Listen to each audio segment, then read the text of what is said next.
Okay, so just a quick recap. I didn't do any trades today. Reason being is nothing happened. Looking back at the opportunity, there was possibly one move that may have worked, um, but it was such a tiny move that the risk far outweighed the reward. I'll get to that just in a second. Let's go here. And this is the move that I'm talking about. Um, you probably can't see these numbers because on the video it always comes out with slightly low quality, but that's starting at about 13.82. The futures again operate at a slightly different number, but and they move a little less than this. So even if we're just trading the VIX here, we would have really struggled to do anything and actually come out with a profit and not get trapped in a trade over the weekend, which is something which should always be avoided because you don't know what's going to happen.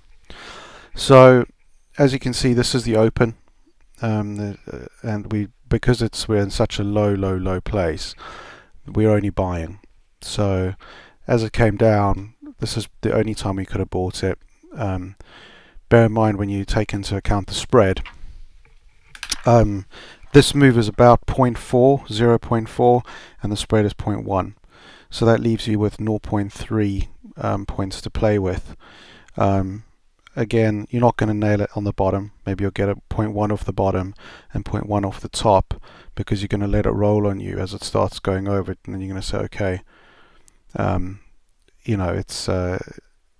it's the market's turn, I'm going to take my profit here. So take into account that's 0.4. You can take off 0.1 straight away for the commission. Yes, we get a tiny bit of that back, but it's not much on one's tiny trade.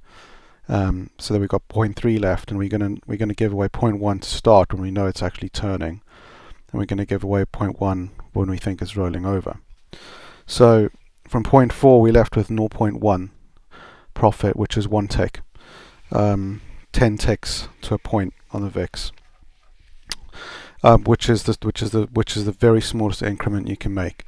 Bear in mind, I like to make 1 point a day, not 0.1 points a day. It's just the risk doesn't justify the reward. And I'll just go back to the S&P here. You can see the S&P opened 2045, went up to 2050, went back down to where it opened, and then went back up to where it closed. So the whole day this was in like a 5-point range, which is insane. That's just algos fighting each other basically, with no big market participation. Volumes are very low at the moment for some reason. Normally there's around 200,000 shares traded on the Dow. At the moment there's 200 million shares traded with all the Dow constituents. There's 30 companies within the Dow. It's 200 million shares, and that's kind of the average. At the moment I'm about 90 million, so we're really down on volume. So we need some news. So to have a market that's stuck in a 5-point range, the average daily movement on the S&P normally, like just on a normal day, the normal range is at like 17 to 20 points. It was 17 a while ago, but when the volatility really picked up in the last 3 months, it went to about 20. So even stuff which is historical, the movement on the S&P would be about 17 points. Today it's 5. Really an impossible trading environment at the moment. Now the market really just couldn't break out, didn't break down either, but it seems to be running out of steam. So we're positioned in a very good position again. We've had a shitty week, I'm sorry, I do apologize, but there's literally nothing I can do. There's one move today, and it didn't make any sense to even bother trading that and getting stuck over the weekend. would have been reporting 0.1% at best. You can see it's just what the market's doing, and even if you're trying to trade another market like the S&P, it would be a very similar story. What's the alternative? Go pick some small stocks and and gamble. It's not really what we do. So I wanted to just take some time as well just to explain how things work in low volatility environments, and how things work in high volatility environments, and where the risks are. I don't know how. Oops. I don't know how high I can actually get this.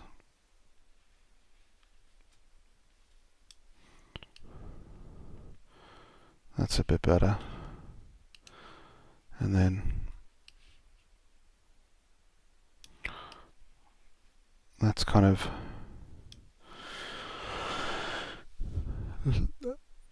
better. So the brown tree or the green tree here, this is high volatility. Let's see if I can do some writing here.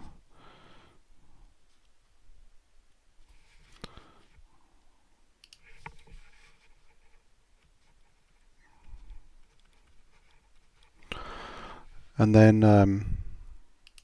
the brown tree here is low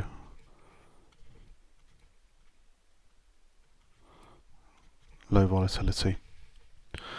And what this imagine it was raining and you had to go stand under a tree, and both of us had to get under a tree. The brown one's only going to take one person because it's narrow. So that's you, and it's raining. Here's me. Oh, I'm getting rained on. But we could both easily fit under, stupid analogy maybe, but we could both easily fit under with some other friends under the green tree, which is high volatility, which means as the market moves, there's more time to take an entry and there's more profit to be made. You don't have to get your entries as correct. You can come in anywhere and make a lot more profit, and you can exit earlier and still make profit. Now with the brown tree, you've got to really nail it in the right place. And imagine this was one move. You'd have to get in here, and then you'd have to get out here to make the smallest amount of profit. So it's high risk for low reward, which is not a good trading theory. And this is exactly the brown tree. You've got to nail that baby on the nose, because if you screw up, you're basically underwater straight away and there's no recovery. And again, I hope that makes a bit more sense. And that's a low volatility environment, which we seem to be in, which we've been in this week. High volatility when you have tremendous moves.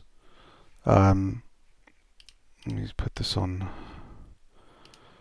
a little bit longer. It's not been great the last couple of weeks, but that's a 3-point move nearly. So we could have today we had a total range and one possible move of 0.4. On this example here that I showed you,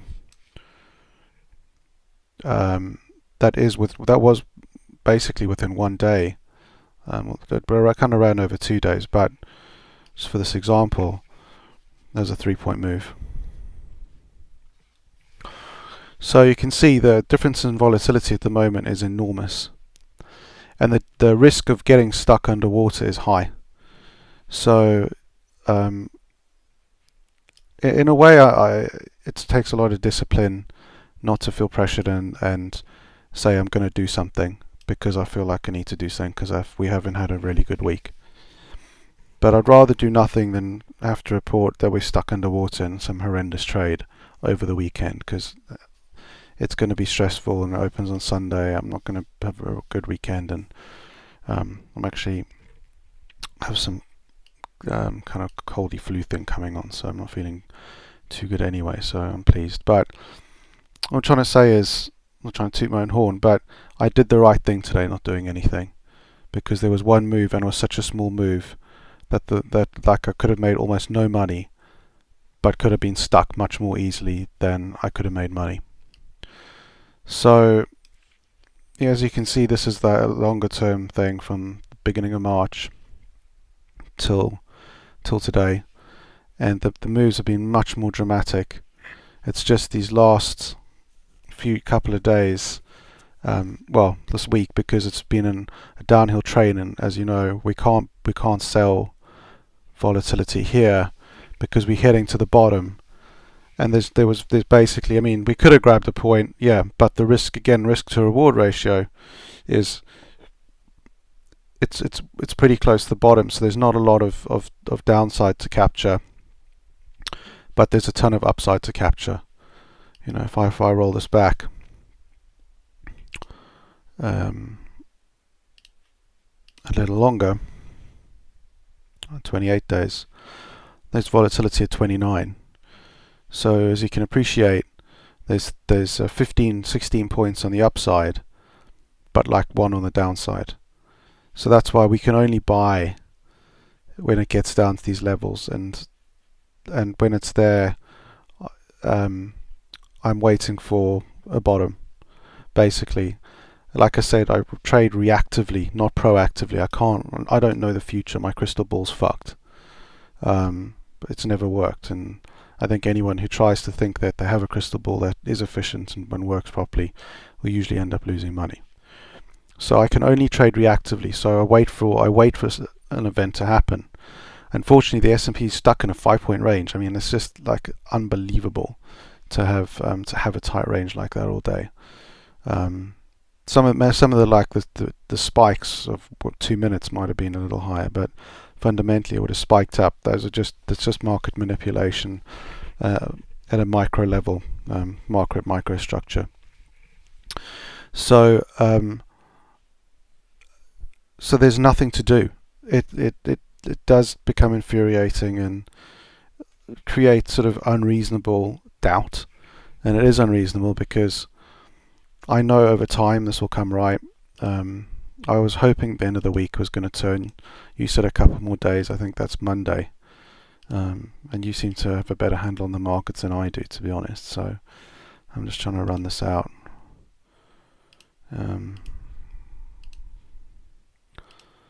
I don't know what I've done to my thing now.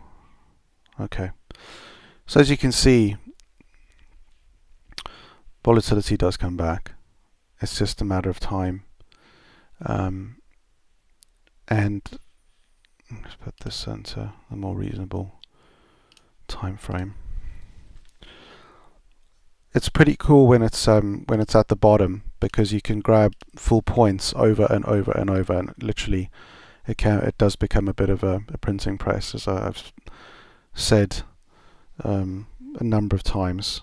We're yet to see the printing press. At the moment, the fucking machine is on some kind of go slow, but but it'll speed up, I promise. Like here, you can see there are times when it is quiet, but it always comes back. And I could run this back years, and it's been the same. So this is back to 1991, when I was 11 years old. You can see there are down times, of course, but it always comes back. The spike here is the Great Recession of 2008, 2009, when the VIX went to 80. Now this has smoothed out all the intraday stuff, and all the daily stuff, so that this probably went a little higher. Last year, 24th August, Black Monday, which was actually the day that my girlfriend left me, so I'll never fucking forget that day, when the S&P lost like 200 points in one day, and the VIX also went to like 60 or 80.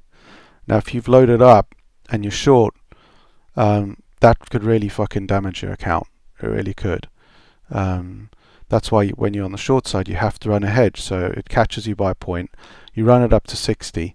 You start taking the leg. You start lifting the legs, and it starts to come down. And then you've had a really good day. And if it goes to 65 or goes to 63, you put another. Well, the hedge will be on anyway because it goes on automatically. But it'll pick up the hedge. And yes, you do slide it backwards a little, but it doesn't stay here. So the day that the VIX rockets up here, even if we're in a hedge, we'd be opening bottles of champagne, because it'll be awesome.